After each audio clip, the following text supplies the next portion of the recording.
Padre Fábio, é possível ser feliz sofrendo? Tudo depende do jeito como a gente sofre, né? Há sofrimentos que são redentores. São aqueles que você descobre a razão do sofrer. Então eu estou vivendo uma privação na minha vida, digamos, vou dar um exemplo. Eu preciso passar num vestibular. Então eu sofro a ansiedade daquela responsabilidade de ter que passar.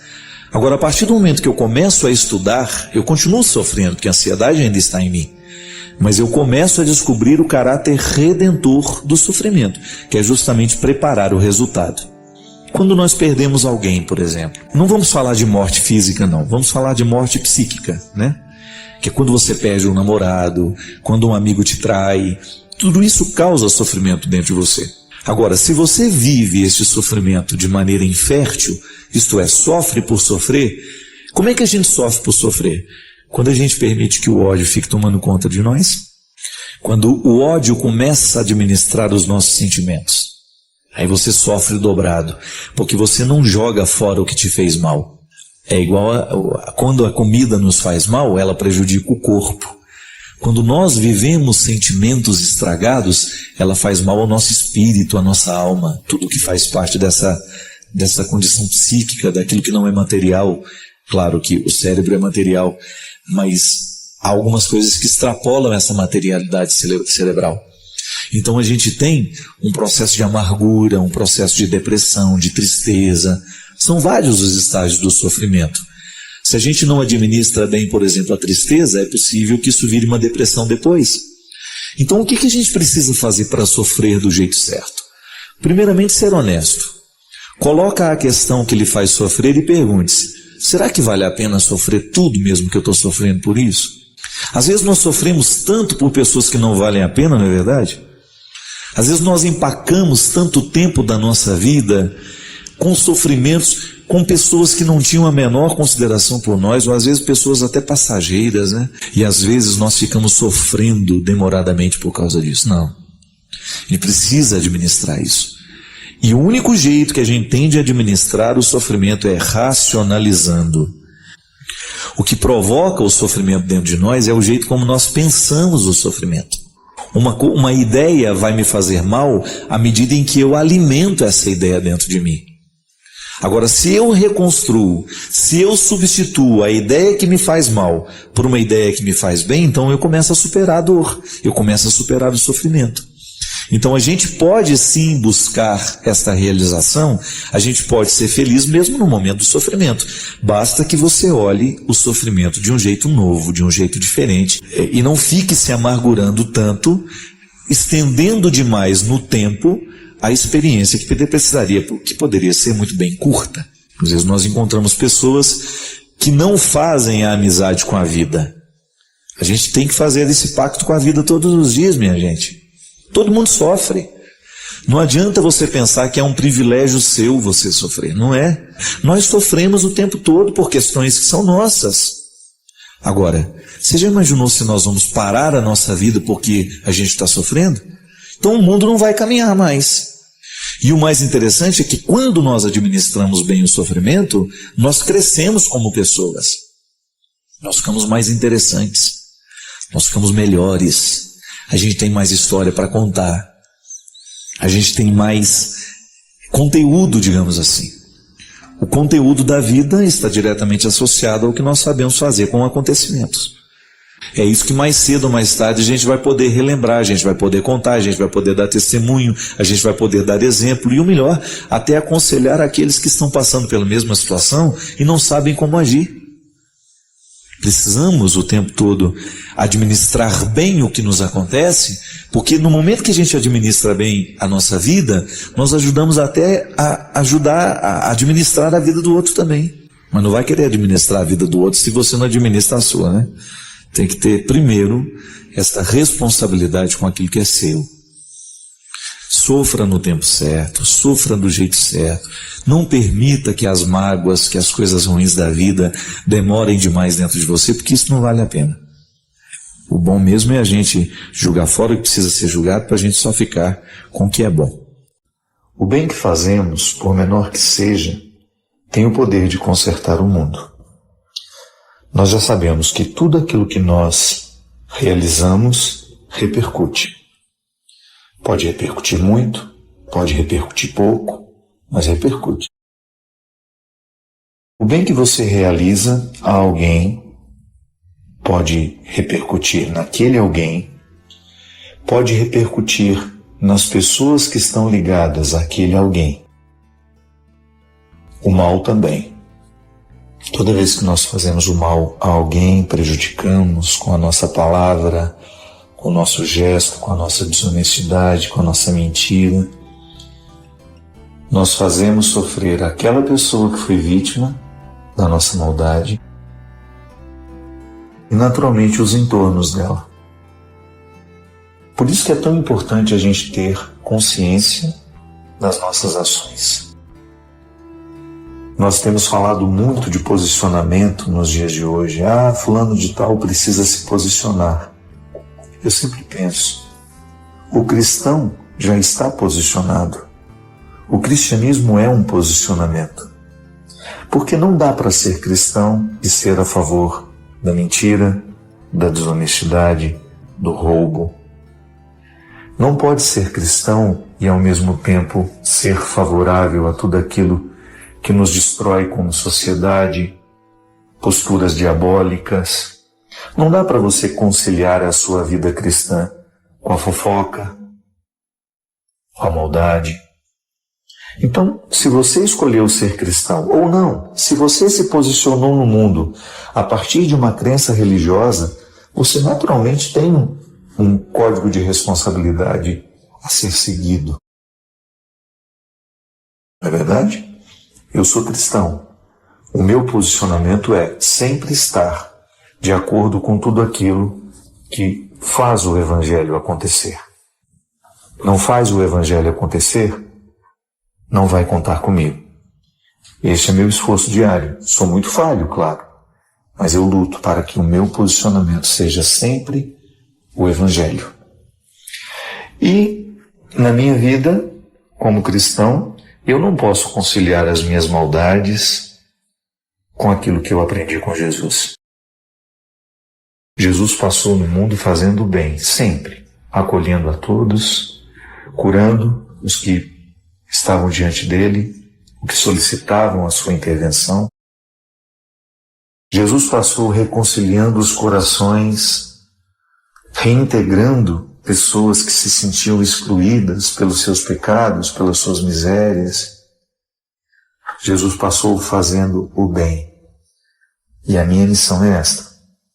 E eu tenho certeza que mesmo que você não professe o cristianismo, a sua religião lhe sugere fazer o bem a quem passar por você. E é tão lindo ver a corrente do bem se fortalecendo, crescendo. Toda vez que o bem é feito, toda vez que o bem consegue acontecer por meio de nossas ações, palavras e pensamentos, nós temos o poder de consertar o mundo. O bem que fazemos, por menor que seja, tem o poder de consertar o mundo. Nós já sabemos que tudo aquilo que nós realizamos repercute. Pode repercutir muito, pode repercutir pouco, mas repercute. O bem que você realiza a alguém pode repercutir naquele alguém, pode repercutir nas pessoas que estão ligadas àquele alguém. O mal também. Toda vez que nós fazemos o mal a alguém, prejudicamos com a nossa palavra, com o nosso gesto, com a nossa desonestidade, com a nossa mentira, nós fazemos sofrer aquela pessoa que foi vítima da nossa maldade e naturalmente os entornos dela. Por isso que é tão importante a gente ter consciência das nossas ações. Nós temos falado muito de posicionamento nos dias de hoje. Fulano de tal precisa se posicionar. Eu sempre penso, o cristão já está posicionado. O cristianismo é um posicionamento. Porque não dá para ser cristão e ser a favor da mentira, da desonestidade, do roubo. Não pode ser cristão e ao mesmo tempo ser favorável a tudo aquilo que nos destrói como sociedade, posturas diabólicas. Não dá para você conciliar a sua vida cristã com a fofoca, com a maldade. Então, se você escolheu ser cristão ou não, se você se posicionou no mundo a partir de uma crença religiosa, você naturalmente tem um código de responsabilidade a ser seguido. Não é verdade? Eu sou cristão. O meu posicionamento é sempre estar de acordo com tudo aquilo que faz o Evangelho acontecer. Não faz o Evangelho acontecer, não vai contar comigo. Este é meu esforço diário. Sou muito falho, claro, mas eu luto para que o meu posicionamento seja sempre o Evangelho. E na minha vida, como cristão, eu não posso conciliar as minhas maldades com aquilo que eu aprendi com Jesus. Jesus passou no mundo fazendo o bem, sempre, acolhendo a todos, curando os que estavam diante dele, os que solicitavam a sua intervenção. Jesus passou reconciliando os corações, reintegrando pessoas que se sentiam excluídas pelos seus pecados, pelas suas misérias. Jesus passou fazendo o bem. E a minha missão é esta. E eu tenho certeza que mesmo que você não professe o cristianismo, a sua religião lhe sugere fazer o bem a quem passar por você. E é tão lindo ver a corrente do bem se fortalecendo, crescendo. Toda vez que o bem é feito, toda vez que o bem consegue acontecer por meio de nossas ações, palavras e pensamentos, nós temos o poder de consertar o mundo.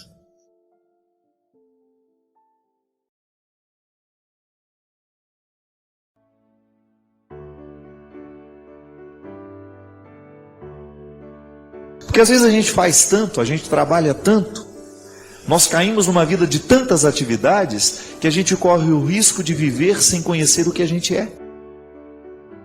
Porque muitas vezes a vida prática estimula o nosso fazer e não o nosso ser.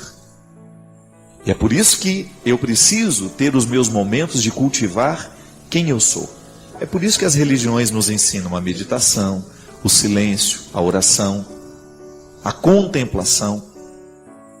Aí se você sai do campo da religião, você entra no campo da arte, por exemplo. Você vai a um espetáculo, você vai assistir uma ópera, você vai assistir um teatro, um show musical. Tudo aquilo está lhe proporcionando um esquecimento do que você faz e uma recordação daquilo que você é. A boa música nos faz mergulhar no contexto do ser. E é por isso que a nossa maturidade humana depende dessas visitas que nós fazemos ao ser. Porque é no ser que a gente modifica o que faz. Por isso que é bom a gente ouvir pessoas que estejam comprometidas com o bem da gente. Ela não vai nos enganar. Por isso é bom conviver, trabalhar, dividir a nossa vida com pessoas que estejam comprometidas com o nosso bem. Porque você vai fortalecendo dentro de você essa salvação. Há muitas pessoas que estão interessadas na nossa perdição, porque não nos amam. Não estão comprometidas com a nossa verdade pessoal, não estão comprometidas com o nosso projeto de vida, nos tratam de qualquer jeito. Você não é um objeto de consumo. E muitas vezes as pessoas se aproximam de nós com um desejo tão ganancioso de serem as nossas administradoras, né? Por quê? Está te interpretando errado. Muitos casamentos dão errado por causa disso. Porque o marido interpreta a mulher como um bem de consumo. Não interpreta ela como um ser humano que tem vontades, que tem desejos, que tem sonhos. Então a atitude, muitas vezes, que cerceia, que agride, só vai ser modificada no momento em que o marido olhar para a mulher e interpretá-la de um novo jeito. Aí há liberdade. E na liberdade nós podemos ser irmãos, podemos ser amigos, podemos ser felizes, porque ninguém está impedido de ser. É por isso que Jesus fala E ele aconselha aos seus naquela época que a gente precisa ter um coração semelhante ao dele. Porque se a gente luta para ter esse coração semelhante ao dele, a sabedoria vai nos ajudar a discernir se o contexto está favorável para a salvação ou se o contexto está favorável para a perdição. Particulariza essa palavra hoje. Pensa o que essa palavra representa na sua história hoje. Olhe para o contexto mais íntimo da sua história hoje. Particulariza isso. Você está hoje enfrentou situações, estabeleceu vínculos hoje que favorecem o contexto da sua salvação ou favorecem o contexto da sua perdição? É possível ser muito concreto nessa reflexão. Então, antes de fazer o que Jesus faz, eu sou convidado a ser quem Ele é. Essa é a ousadia da proposta cristã, para mim, para você. E ao dizer que eu sou filho do céu, eu estou assumindo na minha vida o compromisso de ser com Jesus. E aí, naturalmente, eu vou ter os mesmos gestos que Ele tem, as mesmas atitudes. Mas a palavra primeira é ser. Eu sou cristão. E porque sou cristão, as minhas atitudes nascerão naturalmente cristãs. Naturalmente é uma palavra difícil, né? Porque nem sempre é natural o nosso gesto cristão. Mas é porque falta a conversão do ser. Que a vida cristã não é outra coisa senão você zelar diariamente pelo contexto da sua salvação. Tome posse disso. Ser salvo consiste em você zelar pelo contexto da sua salvação. Aí você olha para a vida que você vive, as pessoas que têm autoridade sobre você, influência sobre você, os livros que lê, a música que escuta, o programa que assiste, aquilo que a gente deixa guardar na cabeça e no coração. Esse é o contexto da sua salvação ou não. É o contexto também, pode ser o contexto da perdição. Não adianta. Não temos como negar. Este contexto humano é onde Deus pode agir ou ele pode ser privado de agir. Mas ao assumir este compromisso de não perder de vista o ser que você precisa, viver e experimentar o tempo todo e mergulhar, quando olhamos para Jesus, nós descobrimos quem nós devemos ser, como devemos pensar. Só que aí Paulo dizia, para que a gente tenha atitudes de Jesus, nós precisamos ser como Ele. Aí o que ele fala? Que nós precisamos primeiro transformar a nossa mentalidade. Ter o coração semelhante ao de Jesus pode nos parecer uma coisa cândida, né? Distante de nós. Isso é para os beatos, não. Ter um coração semelhante ao dele é ter um coração que seja capaz de zelar pelo contexto da nossa salvação. E volto a dizer, nós não estamos falando apenas de uma salvação escatológica para depois da morte. Também. É que ela, na verdade, é apenas uma consequência do viver bem. Às vezes eu encontro pessoas que estão muito preocupadas com a salvação escatológica, com a salvação depois da morte, e esquecem de viver bem as suas vidas. E isso é naturalmente contraditório. Eu não preciso nem me preocupar com a salvação depois da morte se eu vivo bem a minha vida.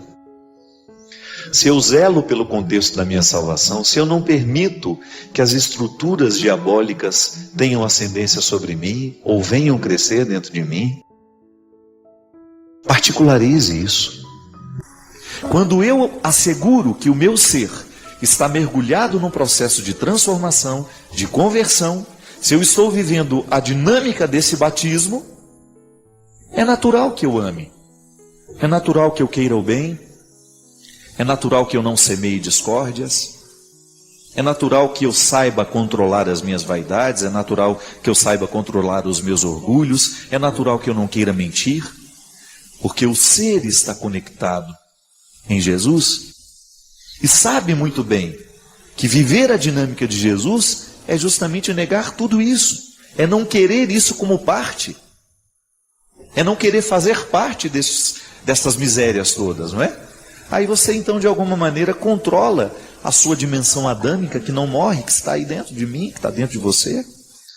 Quando nós abrimos as portas do que é ruim, a gente se perde.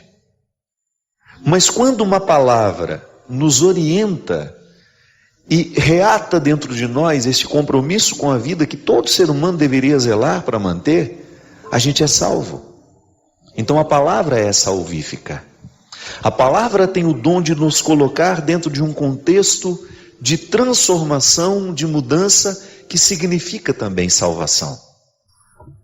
Viver a identidade é a gente, de alguma maneira, ter um referencial de quem a gente é, e a partir de saber quem a gente é, descobrir o que a gente deve fazer. Há sempre um ser que antecede o que faz.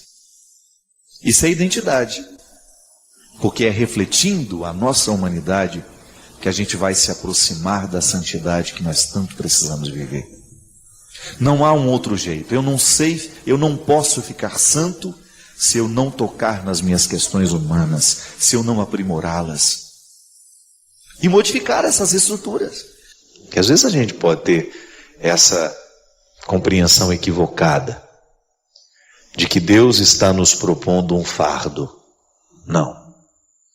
Deus está nos entregando privilégio. Ter um coração parecido com o dele. E é possível, é. A graça atua em nós. E nós assumimos a responsabilidade de lapidar essas mazelas, de cortar esse mato que cresce, né, na personalidade da gente, que ofusca a semelhança. Aí sim é possível eu ter um coração semelhante ao dele. Essa é a antropologia cristã. Ao me ensinar, a igreja me ensina isso, que na história, no tempo, no dia de hoje, no cotidiano que hoje eu enfrento, eu sou convidado a legitimar a presença de Jesus na história. E que o meu ser é o lugar da conversão.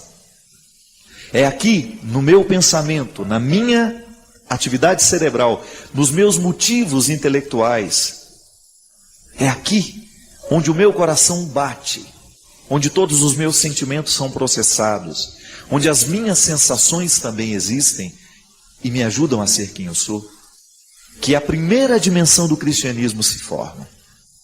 É a formatação cristã, poderíamos usar um termo moderno, né? Quando você formata o seu computador, o que você faz? Você o transforma, você o retira, você limpa tudo aquilo que estava lá e você o projeta para um novo tempo. É o que o batismo faz com a gente. Ele nos retira de uma condição antiga e nos formata para uma vida nova. Então, a partir do meu batismo, eu estou mergulhado neste novo jeito de ser de Jesus. Volto a dizer, a palavra de Deus nos orienta, e porque nos orienta, ela nos salva. E hoje Deus nos salva, nos convidando a ter um coração semelhante ao Filho dele. Não é nenhum prejuízo, é um privilégio. A orientação, minha gente, sempre que ela é amorosa, ela tem um poder salvífico. Um pai, por exemplo, pode salvar o filho de muitas coisas ruins. Basta que ele esteja atento à orientação que ele precisa fazer naquele momento da vida da pessoa, do filho. Seja ela uma criança, seja ela uma adolescente, seja essa pessoa já um jovem ou até mesmo um adulto. A palavra salva, porque ela orienta. Ela tem o dom de reorientar o caminho. Um pouco antes aqui em Mateus 5, Jesus fala das bem-aventuranças, né? Bem-aventurados.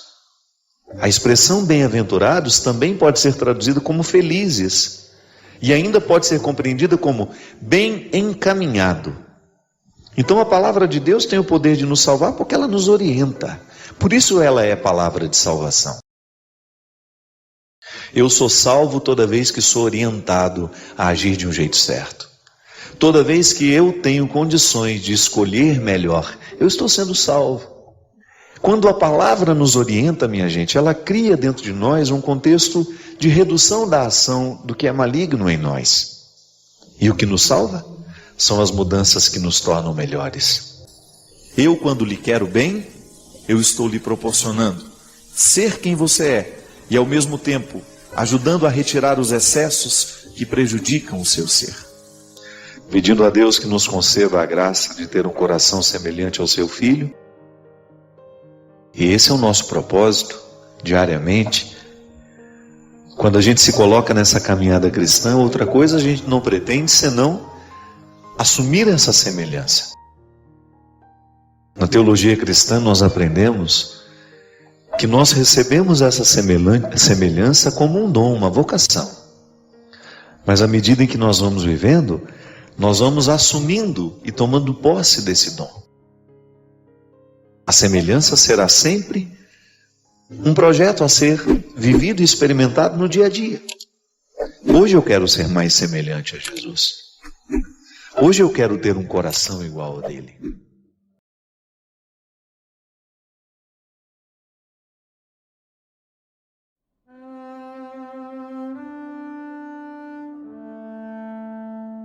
Amor não é um acontecimento fácil. Por mais que nós tenhamos isto como dom em nós, você, na sua vida e na sua experiência prática, sabe o quanto dói amar. Porque amor é isso. Amor é um acontecimento que se eterniza em nós pela própria força de ser Ele o que é. E o amor não pode conceber infelicidade. Onde há amor não pode haver infelicidade. Pode haver sofrimento, mas infelicidade não. Mas na vida nós temos duas possibilidades. Ou sofremos a dor de amar e somos felizes, ou sofremos a dor do desamor e somos infelizes a vida inteira. Por isso, Jesus subiu a um monte, certa vez, para falar aos seus amigos o grande significado da felicidade. E certamente os discípulos estavam esperando uma fórmula mágica. Assim como nós escutamos o tempo todo hoje no mundo, fórmulas de felicidade que são absolutamente fáceis. Uma coisa me inquieta nessa fórmula de felicidade. Como é que você pode entender que alguém pode ser feliz chorando? Como pode ser alguém feliz no momento da fome? Como é que nós podemos fazer a reconciliação de duas realidades e descobrir nisso a felicidade? Como é que uma situação aparentemente que traz infelicidade, quando você descobre, por exemplo, a sua dor, a sua lágrima, você ter que entender que esta lágrima, esta dor, é a fonte da felicidade humana. E a beleza da vida, muitas vezes, não é naquilo que a gente consegue ver, mas é aquilo que a gente consegue ver a partir do que os olhos não podem. Só pode entender a felicidade aquele que já soube mergulhar naquilo que vem antes dela. Porque a vida humana é concreta, é no momento em que nós descobrimos que ela vai ganhando significado, que ela vai ganhando sentido, à medida em que a gente mergulha no antes, para depois conhecermos o verdadeiro depois. Só podemos falar de alegria se antes soubemos falar de tristeza. Só podemos falar de consolo se antes soubemos falar de desespero.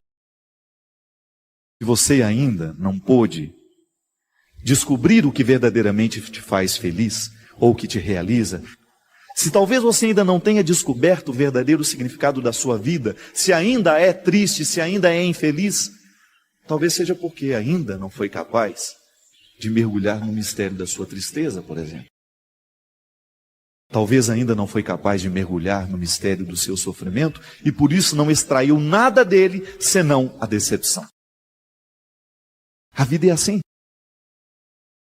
Se hoje você quisesse fazer um relato da sua vida e descobrir o quanto você já cresceu na sua história, se hoje você quisesse fazer um relatório da sua vida, quem sabe relembrar quem é você, fazer um relato de quem seja você, contar ao mundo quem é você, é só você fazer um relato de tudo que você já sofreu.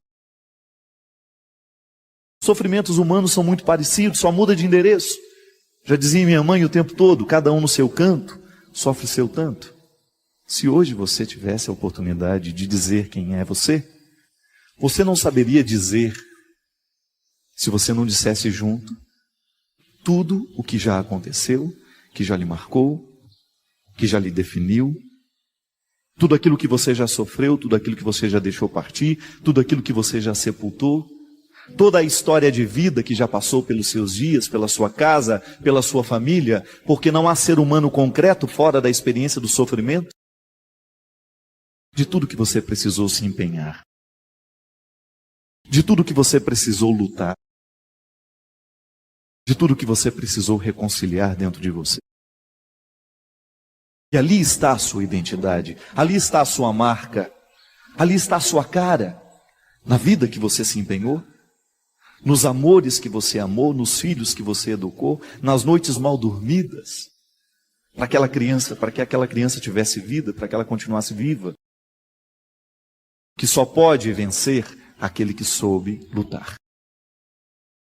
Nós somos, no tempo, na história, a soma de tudo aquilo que a gente já foi capaz de preparar. Mas não é um sofrimento por ele mesmo, não é sofrer por sofrer. Quando Jesus nos apresenta um jeito de ser homem, um jeito de ser mulher, está mostrando justamente que a vida, ela só é possível no momento em que nós conseguimos fazer a equação do sofrimento para vivê-lo na perspectiva da redenção.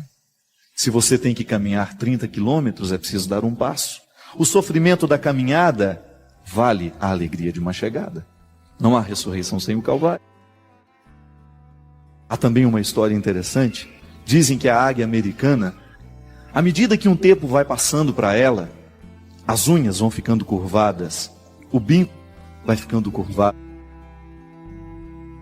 E ela vai perdendo o poder de caça. Vai perdendo o poder de caça justamente porque as garras já não conseguem segurar a presa. O bico já não consegue comer direito.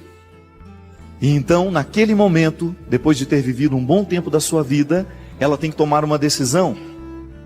Então ela se refugia nas alturas, nas pedras, nos penhascos, e lá ela faz um processo doloroso que consiste em ficar diante de um paredão e bater o bico, ficar batendo o bico, até que comece a machucar, até que comece o sangramento, e até que aquele bico se desprenda dela.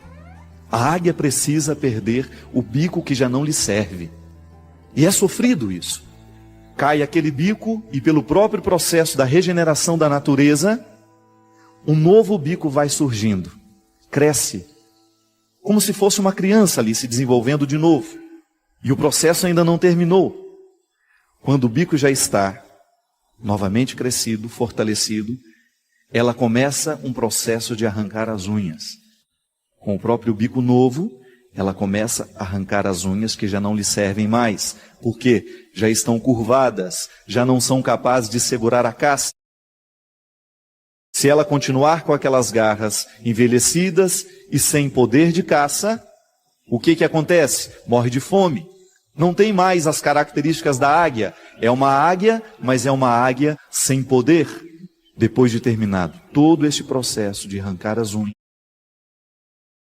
novas unhas começam a surgir, novas garras, jovens, fortalecidas. Terminado ali o nascimento das unhas, ainda não acabou o sofrimento. Pelo próprio instinto, ela sabe que precisa arrancar as penas, porque as penas também já estão velhas e ela precisa de plumas novas, uma vez que tem um bico novo e garras novas. E ali então começa a arrancar pena por pena, para esperar, mais uma vez, o processo da regeneração. Me parece que são 6 meses. 6 meses refugiada no meio dos penhascos para viver este processo. Com o bico novo, com as novas garras e com a nova plumagem, a águia consegue viver mais pela frente o mesmo tanto de vida que ela tinha tido até ali. O momento da restauração, da nova plumagem, do novo bico, das novas garras, equivale ao mesmo tempo em que ela viveu. É como se ela começasse a viver de novo. Parou para pensar o quanto que a natureza pode ser fértil para nos ajudar a entender o próprio significado das bem-aventuranças. Porque também nós, em muitos momentos da nossa vida, chegamos diante de uma situação, ou a gente vive o processo da perda para recomeçar, ou nós vamos morrer do jeito que estamos. Quando nós não somos capazes de reagir diante da própria vida, quando nós vamos nos entregando aos poucos, quando daqui a pouco a gente já não percebe mais vida em nós, quando a gente se sente orgulhoso por ser águia, mas uma águia sem poder de voo. Águias, o próprio significado da força, da luta. Todo cristão é uma águia em potencial, é capaz de alçar voos, é capaz de vencer os obstáculos. O cristianismo nos fortalece para isso. Mas nós ainda vivemos rastejando e ciscando como se fôssemos galinhas e galos. Somos águias em potencial, mas vivemos como se fôssemos galinhas nos quintais, nos terreiros. Sabe por quê? Ainda não tivemos a coragem de encarar o sofrimento de verdade. Há duas formas de nós encararmos o sofrimento, há duas formas de nós encararmos a dificuldade. Ou encaramos de frente para vencer, e aí assumimos o sofrimento da luta de vencer aquela hora, assim como a águia é capaz de vencer o sofrimento de retirar as unhas velhas, o bico velho, trocar a plumagem. Ou então nós vamos ficar lamentando a vida inteira que não sabemos e já não conseguimos mais caçar. Ou enfrentamos o sofrimento da redenção, esse sofrimento que transforma, é aquele sofrimento da decisão diária, de você acordar e decidir, hoje Deus me quer de pé, hoje Deus me quer vivo, hoje Deus me quer lutando. Ou então nós vamos nos sucumbindo cada dia mais e vamos nos tornando apáticos, vamos nos tornando sem vida, achando que somos águias, quando na verdade nós só temos a aparência de águia. Mas ainda não estamos transformados pelo poder da restauração que a vida pede de nós. Ainda não descobrimos a força que há no específico do que Deus pede de nós. As bem-aventuranças estão aqui para demonstrar que só podemos chegar à beleza do depois se soubermos viver a renúncia, o sacrifício, a luta do agora. Você experimenta isso na sua vida? Quantos jovens hoje, por exemplo, que estão vivendo a grande dificuldade do vestibular, não passa. Não é porque agora o vestibular está se apresentando como um monstro. É porque todo o processo do educacional foi vivido de qualquer jeito pela grande maioria. Não soube viver o sacrifício daquela hora, não soube viver o empenho daquela aula, que fará a diferença no resultado final, no momento em que ele tiver que dar respostas. O mau aluno não fica da noite para o dia. Ninguém fica alcoólatra da noite para o dia. Ninguém chega destruindo a casa da noite para o dia. É aos poucos que a gente vai deixando o empenho de lado. As famílias, as situações sociais hoje estão cada vez mais destruídas. Não é porque a gente se decidiu da noite para o dia, não. É porque a gente se decidiu aos poucos pela destruição. Quando a gente percebe que a vida vai se tornando infeliz, quando nós vamos nos tornando incapazes de viver a realização humana, que é o projeto de Deus para todos nós. Deus não quer ninguém frustrado, Deus não quer ninguém decepcionado, Deus não quer ninguém caído nas margens da sociedade, mas Deus nos quer de pé. Mas esse estar de pé necessita que no dia a dia a gente tenha esforço, a gente tenha empenho. Pensando, sabe? O grande perigo que nós temos de chegar um dia na morte sem termos realizado 50% do que nós poderíamos ter feito na vida. E você pode observar que geralmente quem tem medo de morrer são pessoas que não sabem viver. Quem tem medo de morrer geralmente não sabe viver. Porque quem vive bem, quem se empenha no que precisa se empenhar, não tem medo da morte. Faz da vida uma experiência real. Tem gente que vive ensaiando. Vive a vida como se fosse um ensaio. Amanhã eu faço. Amanhã eu perdoo. Bem-aventurados os que não deixam para amanhã. Bem-aventurados que sabem descobrir a beleza de ser feliz agora. Bem-aventurados aqueles que descobrem que a felicidade não é amanhã, mas é agora. A própria experiência de fazer com que a felicidade aconteça amanhã eu já estou de alguma forma sendo feliz. A própria experiência de preparar a festa já é uma forma de viver a beleza da festa. É por isso que quem espera demais pela festa se decepciona com ela depois. Vive o atropelo, fica só pensando no que vai ser, não está percebendo que o que está sendo já está sendo bonito, já está valendo a pena. E então, quando chega a festa e passa e acaba, mas era só isso? Você é que não foi capaz de descobrir que preparar a festa já era uma forma de ser feliz. Que já havia uma alegria escondida em cada momento da preparação. Porque a nossa casa está cheia de pequenos pacotes, cheio de pequenas felicidades escondidas. Porque às vezes nós achamos que esta grande felicidade estará num grande pacote final. Vamos atravessar um lugar e chegar lá, a felicidade está lá. Não. A felicidade é justamente você ter a sensibilidade de abrir um armário da cozinha, tirar um pacote de arroz e você perceber que fazer bem aquele arroz, temperar bem, cozinhar bem, já é uma forma de fazer a felicidade acontecer ali naquela hora. Não é para ficar gostosa somente depois, não.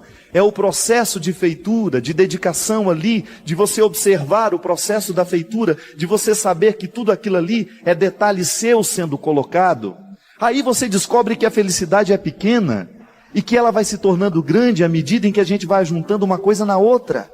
Há um jeito de ser feliz.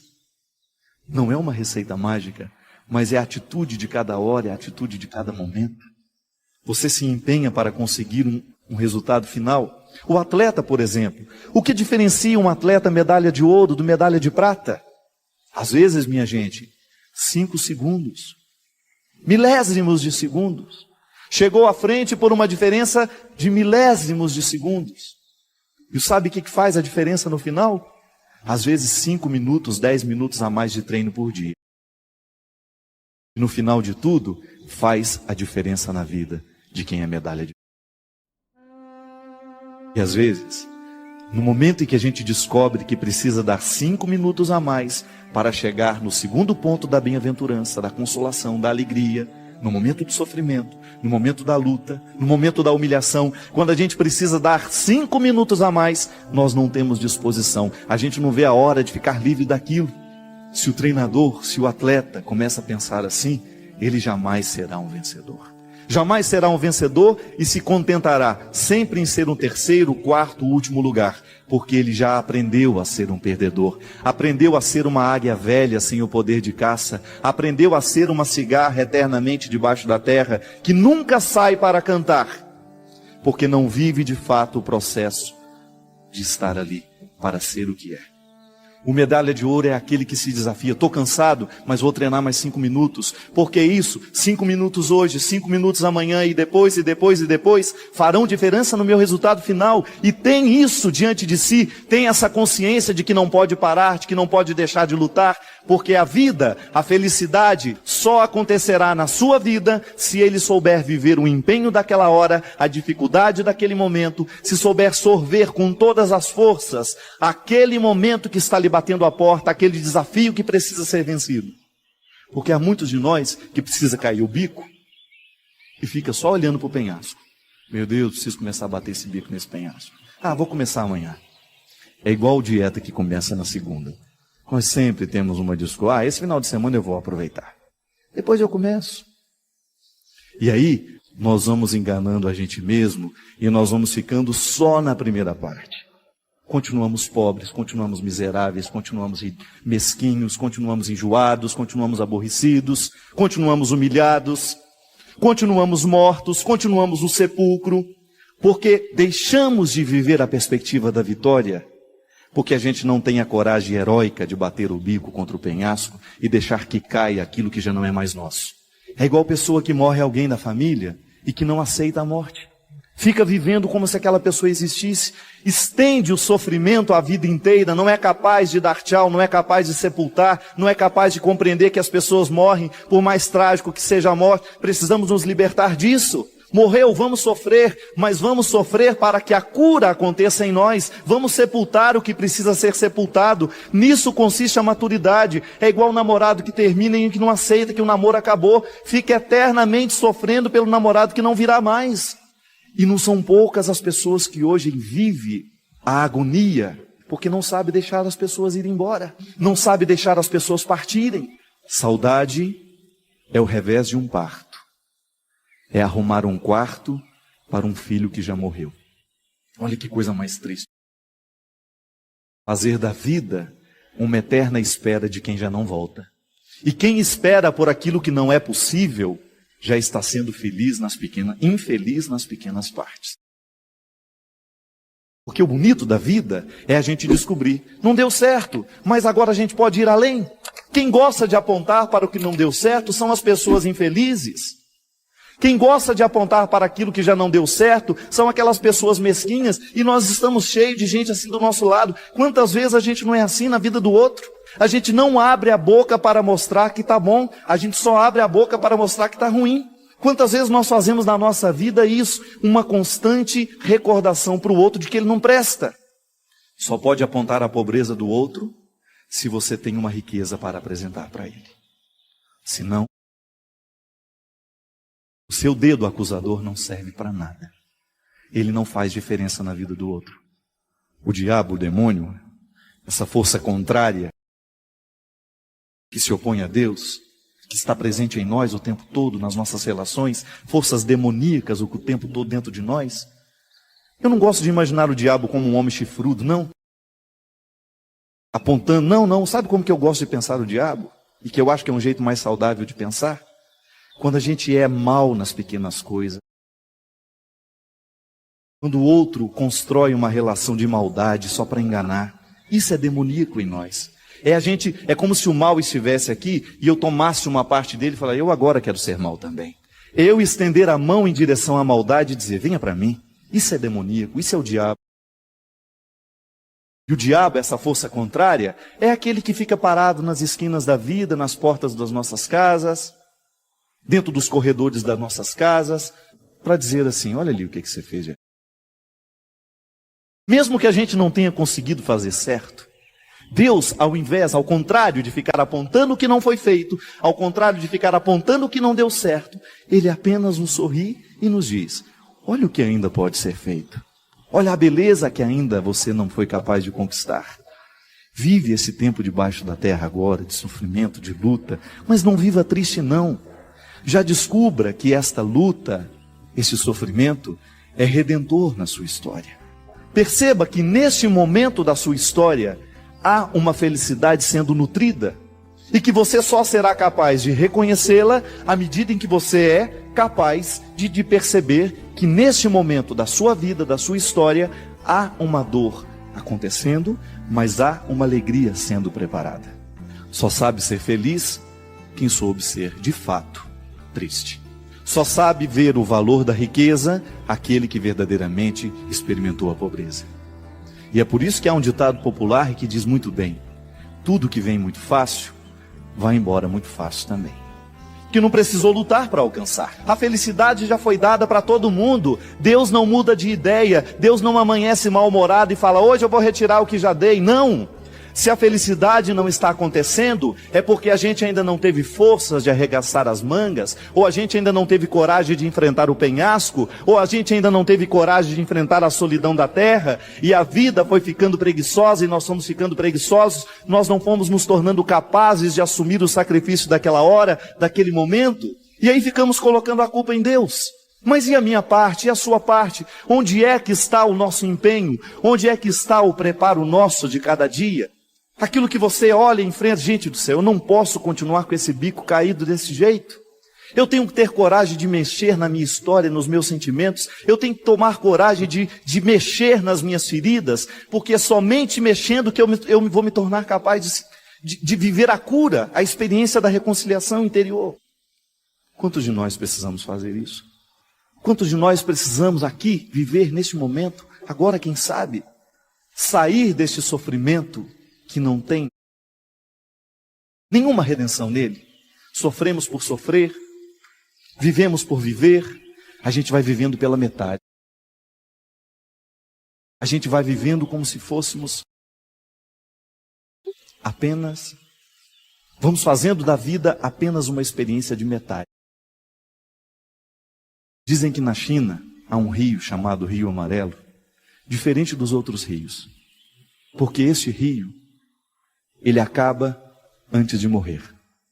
Mas você poderia me perguntar assim, mas padre, qual é a diferença que existe entre acabar e morrer? Não é a mesma coisa? Não. Quando a gente morre, nós, na verdade, entramos numa nova perspectiva de vida, não é assim que a gente acredita? Então a gente não acaba, a gente continua na eternidade. A morte é apenas um momento de transformação. A gente se transforma em outra coisa, a gente entra em outra perspectiva, a gente entra em outra realidade. E o rio morre no mar. Isto é, ele deixa de ser água doce para se misturar nas águas salgadas. Então, aquilo que era rio morre no mar, isto é, transformou-se em mar. A água não seca, ela se mistura nas outras. E o Rio Amarelo, esse rio da China, ele não tem força para chegar ao mar. Então ele não morre, ele acaba. Ele vai secando. Ele não tem força para ir além. Ele não chega ao destino final. E veja bem você que o remanso das águas de um rio não tem outro significado senão levá-lo a morrer no seu destino final. Que não é uma coisa triste. A morte não é um acontecimento desastroso para o cristão. Também para o rio não é. Morrer no mar é chegar ao destino final, ao destino tão esperado. O movimento das águas não quer outra coisa senão lançá-lo para o seu destino final. Veja bem que um rio, ele só é capaz de chegar no mar à medida em que ele tem afluentes. Isso é, à medida em que ele tem outros rios que se juntam a ele, em que ele não está só. Porque sozinho ele morre. Ele acaba antes de morrer. Sozinho ele não chega ao destino final. Quantos de nós também não corre o risco de ser esse rio amarelo? A própria expressão já diz, né? Lá em Minas, quando a gente está, ixi, eu amanheci meio amarelo. Esse sorriso amarelo, a gente fala, né? Sem graça, sem vida. Você hoje está com um sorriso amarelo. Isso é, está um sorriso que está acabando. Ele nem começa, já acaba. Parece que só sorri por, né? Já acabou. Agora, o sorriso, quando ele é de fato, ele morre na alegria. Ele pode até terminar, mas ele não acabou. Ele morreu, isto é, transformou-se, iluminou os olhos. O sorriso de fato, o sorriso de verdade, é aquele que ilumina os seus olhos. Você percebe quando o sorriso é mentiroso, é quando ele é só na boca, aí ele é amarelo. Agora, quando o sorriso é capaz de ultrapassar os limites da boca, ele ilumina os seus olhos. E aí você nem precisa ficar com os dentes reganhados. A gente olha em você e a gente já percebe que há um sorriso nos seus olhos. Uma palavra a gente pode entender errado. Agora você nunca poderá me dizer, Padre Fábio, eu não entendi o jeito como você me olhou. Porque o olhar dispensa as palavras. Quando a gente olha, não é preciso dizer não. Um olhar não engana. Um sorriso sim. Uma palavra sim. Não há equívoco nos olhares. E por isso, o olhar talvez seja a linguagem dos silenciosos. Daqueles que não precisam dizer muito para comunicar. Você, quando olha para o seu filho, você sabe muito bem o que você está dizendo. Quando você olha para o seu filho, você consegue reconhecer nele o que ele está lhe dizendo. Um único olhar no meio de tantas vozes que condenavam se torna capaz de reerguer, de levantar-se. Um único olhar é capaz de reerguer alguém que está caído. Eu gostaria muito, fundo do meu coração, que hoje esse olhar de Jesus pudesse nos encontrar também. Quem sabe para a gente ter coragem de levantar e não acabar. Quem sabe para uma nova esperança tomar conta do nosso coração? Para que a gente seja capaz de esperar a morte, que é justamente o momento da nossa transformação. Porque sabendo viver, nós certamente saberemos morrer. Hoje é o tempo. Hoje é a vida. A vida não foi ontem. O que foi ontem já não tem mais poder de decisão sobre nós. Pode até nos influenciar, mas não é decisivo mais, porque já foi, já acabou. Agora, hoje é o dia de ser olhado. Hoje é o dia de descobrir que ainda tem jeito. Hoje é o dia de decidir-se. De quem sabe buscar um afluente. Se você hoje é um rio que está muito sem água, se hoje você não tem muita água para chegar no destino final, busque os afluentes. Só podemos chegar ao final se a gente tem afluentes. Se Deus está ajudando aí através de outros, se outras pessoas estão entrando na nossa história, se a gente se segura no outro, de fato, com responsabilidade, não para apontar o que foi de errado. Há quantos filhos, há quantos casamentos acabando, feito o rio amarelo? Sabe por quê? Porque falta água para fazer levar até o final. E águas são palavras que vão nos ajudando a vencer aos poucos, que vão nos ajudando a superar os obstáculos. Águas são palavras que muitas vezes são dadas e entregues sem nenhuma frase na boca, mas com olhares que nos animam a vencer o primeiro momento da história. Bem-aventurados hoje aqueles que são capazes de buscar os seus afluentes, de buscar uma boa influência na vida, de superar este momento de dor, de superar esse momento de tristeza e de descobrir que nisso já há uma felicidade. E que hoje a vida pode ser nova para nós. Que hoje a vida pode acontecer de maneira bonita na nossa história. Porque Jesus está aqui. Jesus é a certeza de que nós ainda temos solução. Eu sei que muitas vezes a gente desiste da gente mesmo, né? Eu sei que muitas vezes a gente olha para ele e não tem jeito, não. Esse bico está caído demais. Então não tem problema. Nasce outro. É só ter coragem de arrancá-lo. É melhor ser uma águia sem bico, mas sabendo que um outro está crescendo, de que ser uma águia com um bico que é grande, mas que não serve para nada. Se tem uma coisa que é difícil na vida, é a gente experimentar a misericórdia pelo lado dos fracos. Experimentar a misericórdia pelo lado dos fortes é ótimo. É muito bom dar conselho, é muito bom dar dinheiro para quem é pobre, é muito bom ajudar quem precisa. Isso é maravilhoso, é quase uma vaidade ser misericordioso. Quero ver é a gente descobrir a graça e a alegria de viver a misericórdia pelo lado do fraco. Quando eu tenho que assumir aqui nessa história, eu sou necessitado. É vergonhoso muitas vezes a gente abrir o coração e dizer: hoje quem precisa de ajuda sou eu, porque eu estou acabando. As minhas garras já não servem para nada senão para machucar. Não consigo apanhar nada de bom no mundo. Eu vou e tudo que eu pego é só carniça. Não consigo pegar nada vivo porque eu não tenho forças mais para retirar a vida. Não consigo mais me alimentar porque eu já não sou mais capaz de ter ali condições, habilidade. Aí a gente vive na carniça, a gente vive cultivando os mortos, a gente vive no passado, a gente vive na decepção e a gente não experimenta, não prova a beleza que há no outro lado. Sabe quando você se torna capaz de descobrir o avesso? Quando você olha um pano, fala: nossa, é engraçado, o pano do avesso ele é bonito também. Dá quase que para usar dos dois lados. Só que você precisa ver e descobrir a graça de olhar o avesso. Olhar a sua tristeza, por exemplo, do avesso. A tristeza do avesso é sempre uma alegria sendo preparada. O rompimento do avesso, precisou romper aquela relação que te fazia mal, que trazia dor, que trazia sofrimento. Você olha do avesso e você descobre: nossa, é a minha libertação. O sofrimento do rompimento é a minha libertação. Namorados e namoradas que estão aí se machucando há anos e anos e anos e não têm coragem de romper, não têm coragem de acabar. Amizades que às vezes estão nos destruindo, vícios que estão nos destruindo. Olha do avesso o sofrimento do rompimento e você descobre a sua libertação.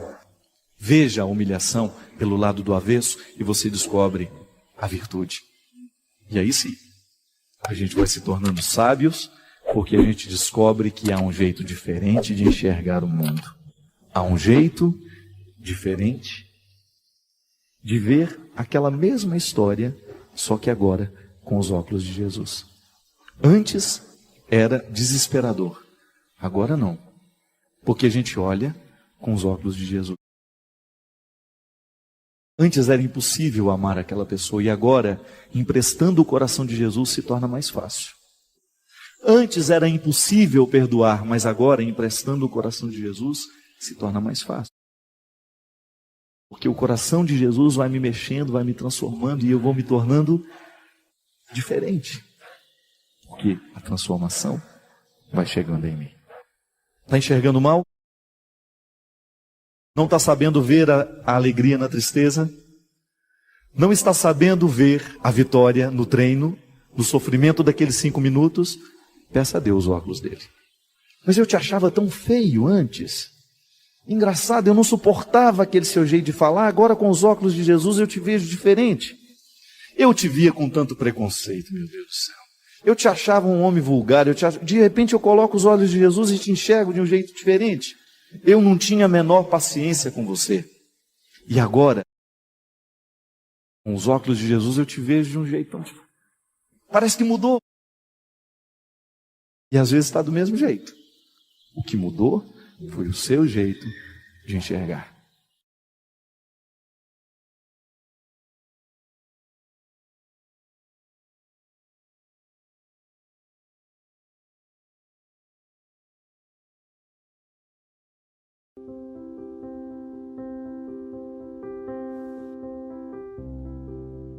Padre Fábio, como deixar uma revolta que existe dentro de mim? Há quase 3 anos eu perdi meu filho e meu marido juntos dentro da minha casa numa tentativa de assalto. Como perdoar uma pessoa que foi capaz de destruir toda a nossa família? Me ajude. O que devo fazer para tirar essa revolta que existe dentro do meu peito? Primeiramente, o nosso profundo respeito a essa dor, que a gente não tem nem como avaliar, né? Você nos conta, a gente tenta se aproximar do seu sentimento, mas é um limite, porque aquilo que você sente, a dor que você sente, nós não temos ideia do que seja, porque a dor ela não é mensurável, a gente não pode medir. Minha filha, o primeiro passo para a gente conseguir perdoar uma situação, porque é mais que uma pessoa. Não tem a ilusão de que você precisa perdoar apenas o assaltante. Não. São muitos os fatores que precisam ser perdoados. E o que é perdoar? É você permitir a reharmonização do ambiente, da vida, da estrutura. Porque 2 pessoas foram brutalmente retiradas da sua história. E você agora precisa se amparar nesse mundo, precisa dar conta da vida, sem ter do seu lado essas 2 pessoas tão essenciais para você. Reharmonizar o seu coração. Antes de qualquer coisa, antes de perdoar qualquer pessoa, você precisa perdoar a vida.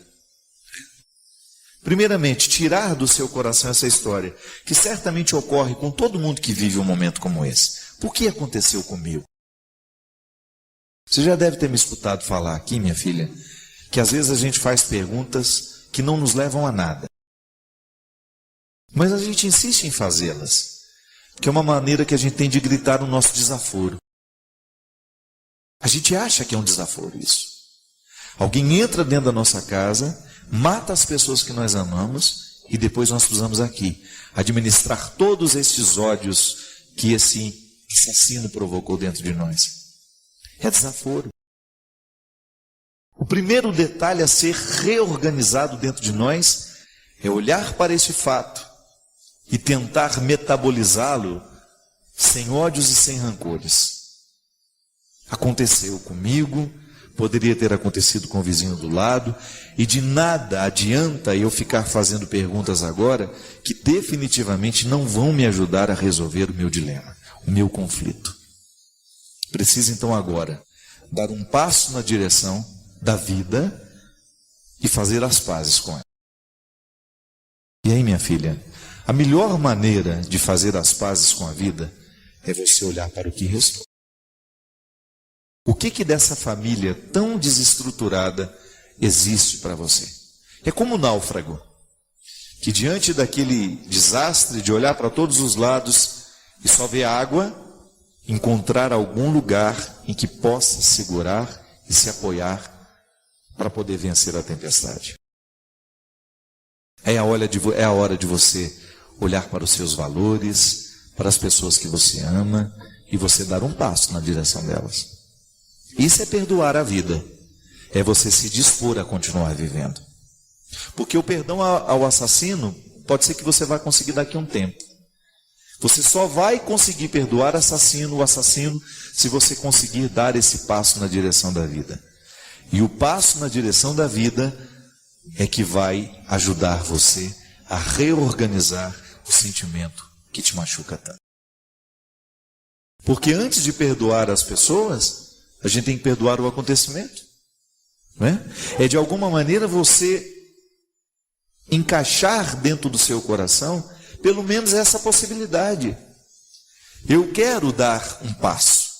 Eu quero ir adiante. Eu quero superar essa tragédia. E aí você olha para todas as pessoas que conseguiram superar grandes tragédias.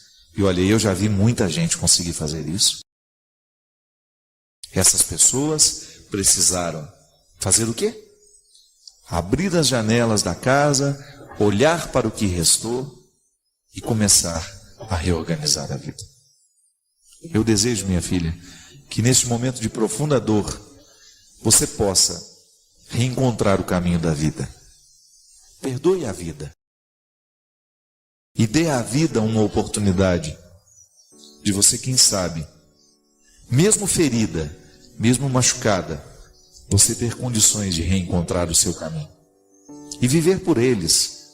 E fazer a alegria acontecer de novo na sua casa por eles. Que a melhor maneira de nós ressuscitarmos a memória de alguém entre nós é a gente celebrar as suas alegrias. Que às vezes a gente quer fazer o contrário, né? Nós nunca mais vamos fazer, porque ele gostava disso. E isso me recorda a ele. Não? Como a Lídia, minha amiga lá de Curitiba. Quando perdeu o filho, não tinha mais vontade de fazer o churrasco do domingo à tarde, porque era a alegria do filho. E aos poucos, a Lídia ser capaz de retomar a vida, de voltar a permitir que a alegria visite a sua casa, porque ainda restaram filhos, ainda tem um marido, ainda tem uma família. E que a gente precisa se livrar dessa bobagem, de que celebrar a memória do outro é a gente mergulhar na tristeza. É a gente se sepultar com ele. Nós que acreditamos na ressurreição, precisamos fazer com que o nosso luto se transforme em luta. É o que eu desejo a todos vocês que me acompanham. Você sabe muito bem que você me escuta, você me acompanha, você sabe muito bem que essa é a dinâmica que eu quero para mim. O tempo todo eu tenho motivos para desistir, gente. O tempo todo, em algum momento da minha vida, eu tenho passado pela tentação do sepulcro. De entrar ali dentro e de ficar chorando ali as minhas mágoas, as minhas dores, as incompreensões. Não quero isso. É difícil? É. É difícil ser quem eu sou, fazer o que eu faço? É. É difícil ser quem você é, fazer o que você faz? É. Mas pague o seu preço. Com a sua alegria. Seja um testemunho, não para o outro. Antes de ser um testemunho para o outro, você tem que ser um testemunho para si mesmo. Você tem que estar em paz com você mesmo. Você tem que estar com essa consciência feliz de que você está fazendo a coisa certa, de que você está se empenhando, que você está dando essa oportunidade para a vida dar certo em você. Não se feche para a possibilidade de ser feliz. Apesar de tudo o que tem acontecido, apesar de todas as desgraças que possam ter visitado a sua vida, não se feche para a possibilidade de ser feliz. Não sabemos quanto tempo nos resta, mas a gente pode fazer deste tempo que nos resta uma oportunidade de mudar a história, de mudar a vida, de mudar as pessoas que estão do nosso lado. Como? Vivendo bem, fazendo bem as coisas, aproveitando bem essa oportunidade de ser quem você é, libertando-se dos seus excessos e transformando o luto em luta. Obrigado pelo seu carinho, pela sua atenção, e que Deus abençoe muito você. Que Deus derrame sobre o seu coração, sobre a sua casa, sobre a sua vida, a disposição que caracterizou o coração de Nossa Senhora, para que, exemplo dela, a gente também possa ser um cristão de verdade, levando sempre Jesus no colo, para apresentá-lo àqueles que ainda não o conhecem.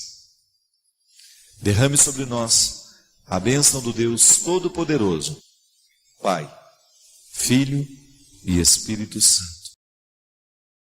Medo. Medo é universal, todos nós sentimos. Você sente medo de ser só? Você sente medo de ser traído? Você sente medo de ser injustiçado? Você tem medo da doença? Você tem medo de morrer? Você tem medo de envelhecer? Você tem medo de não ter segurança? Você experimenta na sua carne, você sente na sua alma quando a dor punge dentro de você e você precisa gritar por alguém, porque você não dá conta da vida sozinho. A vida não é suportável e você precisa olhar para os lados e você precisa descobrir alguém anunciando a elas que a força de Deus está disponível, que nós não nascemos para o fracasso, que ser feliz é urgente. E pode ter certeza que na preguiça você não chega lá. É preciso empenho, minha gente. O medo começa a diminuir no momento em que nós somos olhados nos olhos. Se você está perdido no meio da multidão, o que mais lhe assusta é você não ter um olhar onde você fixar o seu. A psicologia nos ensina que quando nós somos olhados de um jeito certo, cresce dentro de nós a crença em nós mesmos. O olhar é o lugar da nossa segurança. No momento do nosso medo, se a gente não tem alguém que nos ama do nosso lado, se a gente não tem um olhar para se fixar nos nossos, tudo é mais pesado, tudo é mais difícil. Você deve se recordar dos momentos em que a vida foi pesada para você, e naquele momento, na notícia daquela morte, na notícia daquela tragédia, daquele fracasso, o que você mais queria era alguém que você pudesse colocar nos seus olhos. Se de repente você está devagar e você está com medo, alguém segura na sua mão e diz: não se preocupe, eu vou ficar do seu lado.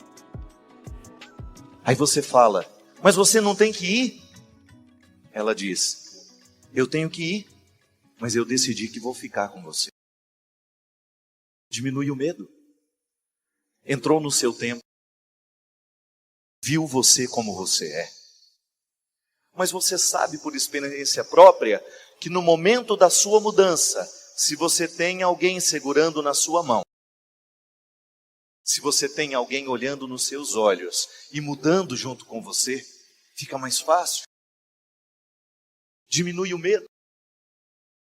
Medo de não ser reconhecido, medo de não ser compreendido. Quando você está diante de alguém que tem o poder de tomar decisões sobre a sua vida, e você tem medo que aquela decisão não seja tomada considerando aquilo que você é. O medo que você sente, as dores que você tem, os limites que você possui. Deus quer nos transformar em gente de bem. E para isso é preciso vencer os medos. A gente não alcança o sucesso da graça se a gente não vence a cadeia do medo. Para que cultivar fracassos? Invista em você. Foi para cima que você foi projetado. E isso, gente, eu digo sem medo de errar. O investimento pessoal que você faz no momento em que você não se acostuma com a pilastra torta que você construiu, que você tem medo de destruir porque você acha que vai cair. Quando você se acostuma a ser uma casinha qualquer, não. Olhe para o projeto inicial que Deus fez. Não é qualquer coisa que Deus projetou para você. Os seus limites não podem ser impedimento para você chegar ao final dessa construção. Não pensavam pequeno.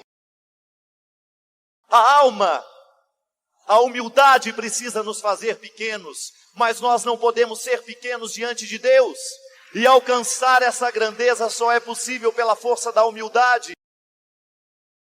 Cuidado com aquilo que você elege como realidade de valor na sua vida. Cuidado com as decisões que você toma. Cuidado com as respostas que você dá ao mundo. Cuidado com as respostas que você dá à realidade. Os que precisam saber escolher nas pequenas coisas a justiça, a verdade, a honestidade. É disso que nós estamos falando, minha gente. Há momentos da nossa vida em que a decisão é tão importante. É ela que vai definir o rumo que nós vamos tomar. Algumas pessoas estão escolhendo o que não presta. Nós podemos escolher o que presta. Vinde a mim, todos vós que estáis cansados, com o peso dos seus fardos, que eu vos aliviarei. E não peça ao grande arquiteto que faça modificações na planta para simplificar. Não. Peça a ele forças para agir do jeito certo para chegar ao lugar. Dá para derrubar as muralhas? Não. Reza, grita na beirada dela.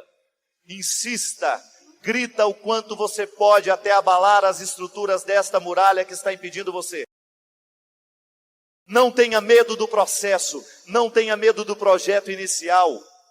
Corra atrás dele.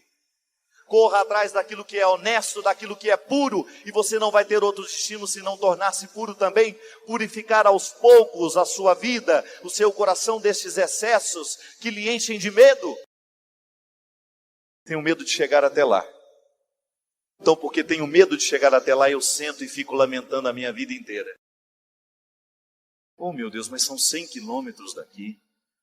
Dá o primeiro passo, que já não faltam 100 quilômetros mais.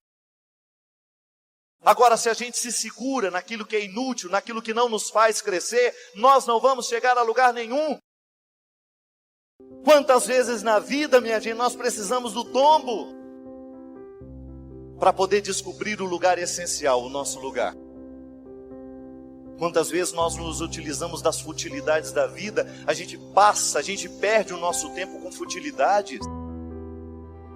Mas aí, quando pela força do movimento de Deus na história, você descobre, mas que é justamente o olhar de Deus fixos em nós, a nos convencer de que nós podemos, de que a vitória está nos oferecendo, que a vitória está diante de nós, e que para a gente chegar a ela, basta a gente ter coragem de se erguer,